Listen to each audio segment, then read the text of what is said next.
그런데 이 가짜 뉴스가 성행하는 게 어찌 보면 글로벌한 추세 같습니다.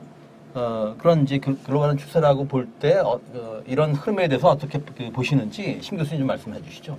결국은 속도의 문제인 것 같아요. 이제 점점 그러니까 인터넷 언론이 많아지고 또 예전처럼 그 에디터들이 직접 최종적으로 검수하는 단계를 거의 거치지 않고 넘어가다 보니까 이제 기본적으로 사실관계를 확인하지 않는 경우가 많고요. 그리고 아무래도 속보 경쟁이 많다 보니까 두세 번 이제 이 출처를 확인하지 않는 것이죠. 기자 스스로도 그 명확하지 않은 어떤 면 좀 한 번만 더 되짚어 보면 거짓일 수 있다라고 생각이 되는 것마저도 그냥 일단 쓰고 보는 거죠. 아니면 말고라는 식으로. 이제 그러한 것들이 전 세계적으로 결국은 유통이 되는 것 같고요. 또 언론사가 직접 운영하는 이제 그 뉴스 포털도 있지만 대부분의 경우는 결국 뉴스 포털을 통해서 유통되는 경우가 많거든요. 결국은 그 안에서 수익을 창출하다 보니까 좀 더 자극적이고 그런 그 내용들을 좀 더 빠른 속도로 보내는 것들에 익숙하다 보니까 발생하는 일이 아닌가 생각이 됩니다. 네.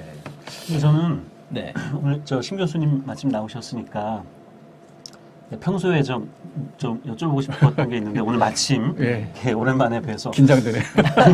그게 아니라 가짜 뉴스라는 용어가 영어로 하면 페이크 뉴스잖아요. 페이크 뉴스. 이게 본격적으로 이렇게 지금 전 세계에서 이게 좀 흔한 일이다라고 말씀을 주셨는데 언제부터 이게 페이크 뉴스라는 말이 이렇게 제가 알기로는 트럼프가 많이 써서 유명해진 걸로 알고 있는데 그게 맞나요? 그렇지는 않습니다. 그 페이크 뉴스라는 건 처음 나온 건 미국에서 그 일종의 이게 명백히 가짜인 줄 알면서 허위인 줄 알면서 요즘 그 코미디처럼 쓰던 용어들이거든요. 그런 것들이 이제 나중에는 엉키게 되는 거죠. 여러 가지 용어들이 한꺼번에 들어가 있는 것이거든요. 그래서 유네스코에서도 이제 이 용어를 갖다 정리하기 위해서 아예 그 체계화시켜서 이제 보고서를 낸 적이 있어요. 그게 불과 한 7년 정도 지난 건데, 그때 나올 때 크게 4가지 정도로 이제 나눠요. 그러니까 뉴스라는 게 있고, 정확한 뉴스겠죠. 오보라는 걸 나누고, 오보라는 건 글자 그대로 기자가 취재하다 보면 실수할 수 있거든요. 그 실수를 이제 오보라고 보통 미스에 따라 미스 인포메이션이라고 하거든요. 거기에 있고 이제 그다음에 악의적인 보도가 있어요. 악의적인 보도는 사실관계는 맞아요. 사실관계는 맞지만 그 사실관계가 잘못 악용되는 경우. 예컨대 이재명 대표에 대한 그 수많은 가짜뉴스도 사실은 사실관계가 있을 수 있죠. 경기도지사를 지냈고, 그 당시에 지낼 때 이런 대장동 사건도 발생했고.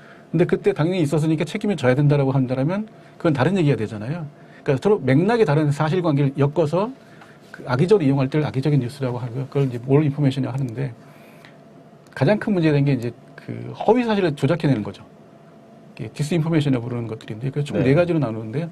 이 디스인포메이션 같은 경우가 사실 전에 그 문재인 정부에서도 이제 법을 통해 가지고 악의적인 어떤 정보, 허위 정보를 만들어내는 걸 막자, 혹은 이렇게 만들었을 때 구체적으로 어떠한 책임을 질지, 책무를 져야 될지 법으로 만들자고 이제 그런 운동도 했던 것이죠. 그러니까 이제 그 가짜 뉴스를 이렇게 좀 유형화해 주셨는데, 그 중에 하나가 이제 악의적 편집이다라고 하셨지 않습니까? 그러니까 팩트를 교묘하게 편집하면 소위 악마적인 편집을 하면은 얼마든지 진실을 왜곡할 수 있다. 그렇게 볼 수 있습니까? 그렇습니다. 그러니까 이번에 조선일보 보도 같은 경우는 악의적 편집과 허위 사실이 같이 붙어 있는 거죠.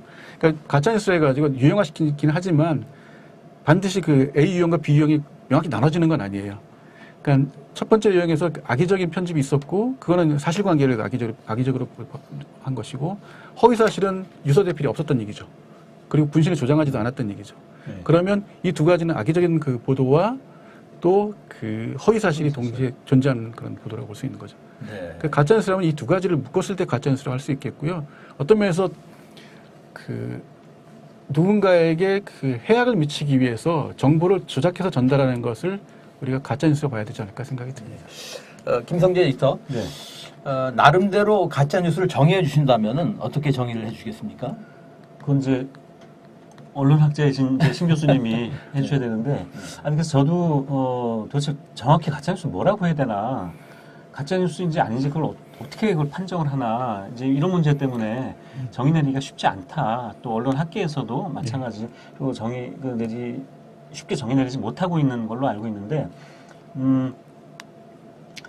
제 기억으로는 2019년에 이건 그러니까 정의를 내리기 위해서 아마 조사를 했던 것 같은데요. 2019년에 한국언론진흥재단에서 설문조사를 한 적이 있습니다. 가짜뉴스를, 어떤 걸 가짜뉴스로 생각하느냐라고 이제 일반 국민들한테 조사를 했는데, 거기 이제 지금 말씀하신 오보, 미스인포메이션이나 또 왜곡 보도, 디스인포메이션이죠. 오보나 왜곡 보도뿐만 아니라, 광고형 기사라고 하나요? 기사형 광고라고 하나요? 광고형 기사라든지 선정적인 뉴스, 그리고 따옴표 저널리즘, 그러니까 받아쓰기 기사라든지 이런 것들까지 다 일반 국민들은 가짜 뉴스라고 생각한다라는 그런 대답을 했더라고요. 그러니까 이 얘기는 뭐냐면은 모르겠습니다. 그 국민들이 가짜 뉴스라는 것에 대해서 굉장히 광범위하게, 그러니까 언론에 대한 그 불신이 굉장히 심하기 때문인 거죠. 이걸 다 가짜 뉴스라고 생각한다는 거는 사실은 그 국민들이 가짜 뉴스에 굉장히 민감하게 받아들이고 있다라는 측면하고요. 또 하나는 가짜 뉴스에 대한 정의를 정확히 내리는 게 쉽지 않겠다라는 거를 둘 다 설명을 하는 그런 조사 결과였던 것 같아요. 네, 그래서 그 제가 몇몇 언론 학자분들 그 이제 토론회에서 말씀하신 걸 보니까 대체로 이렇게 정의를 하시더라고요. 허위 사실을 기사의 형식으로 작성한 것, 그것을 가짜뉴스라고 한다라고 그렇게 얘기를 하시더라고요. 그러니까 허위 사실은 물론 당연히 이제 가짜뉴스의 요건이 되겠죠.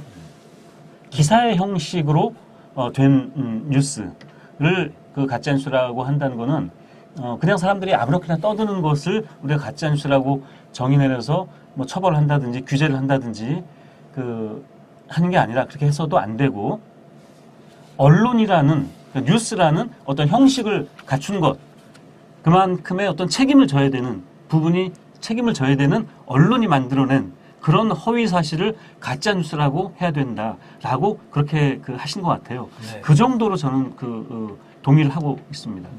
그런데 이런 측면도 있는 것 같습니다. 그러니까 그 일반 국민들이 가짜 뉴스를 어떻게 바라보는가 얘기를 하셨는데, 너무 좀 뭐랄까 그 폭넓게 규정하는 그런 네. 인상을 받습니다만은, 자기가 받아들일 수 없는 것은 가짜 뉴스를 규정하는 또 일종의 그 프레임이 작동하는 것 같은 그런 인상도 맞습니다. 어떻게 보십니까, 김 교수님?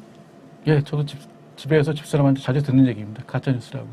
제가 무슨 얘기를 하게 되면 가짜 뉴스라고 얘기하는데, 결국 이 일상생활에 이게 정착이 돼버린 것 같아요. 가짜 뉴스라는 게 내가 믿고 싶지 않거나 혹은 사실이라고 인정하기 어려운 것들은 다 가짜 뉴스에 부르는, 이게 결국은 프레임화된 거죠. 근데 이게 언론과 언론이 아닌 비언론 사이에 구분이 없다라는 게 이제 가장 큰 문제인 것 같습니다. 네. 그러다 보니까 언론에 대한 이 신뢰도가 더 떨어지는 것이죠. 네. 그런가 하면 우리가 지금 언론이 생산하는 가짜 뉴스를 중심으로 얘기를 하고 있습니다만은, 네. 권력자들이, 당국자들이 가짜 뉴스를 또 생산하고 있지 않습니까? 트럼프 대통령도 그런 얘기를 했습니다만은, 지금 우리나라 대통령이랄지 방통위원장도 사실상 가짜 뉴스를 지금 얘기하고 있지 않습니까?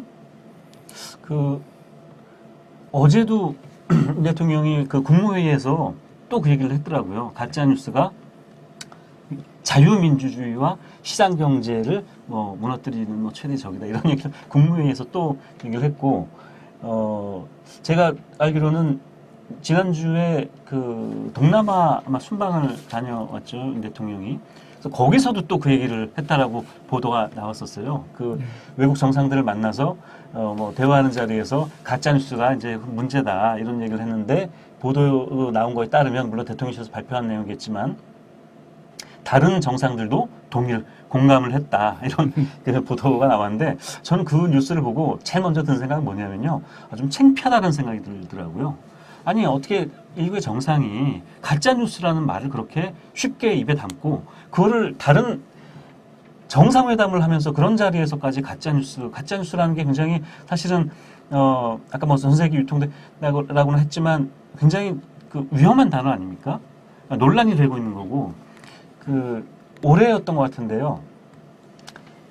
빌 아데어 교수라고 듀크대, 미국에 있는 듀크대 교수가 있는데, 그분이 팩트 체크 분야에 아마 전문가로 알고 맞죠, 교수님? 그래서 아마 퓰리처 상도 받고 했던 분인데, 그분이 이제 초청을 받아서 한국에 오셔가지고 언론재능재단 초청으로 아마 오신 걸로 알고 있어요. 그래서 팩트체크라는 게 이제 가짜 뉴스에 대해서, 페이크 뉴스에 대해서 이제 팩트체크를 해야 된다, 어떻게 할 것이냐, 이런 것들을 이제 논의하는 그런 자리였는데, 거기서 굉장히 의미심장한 얘기를 하고 가셨어요. 가짜 뉴스라는 표현을 난 더 이상 쓰지 않겠다.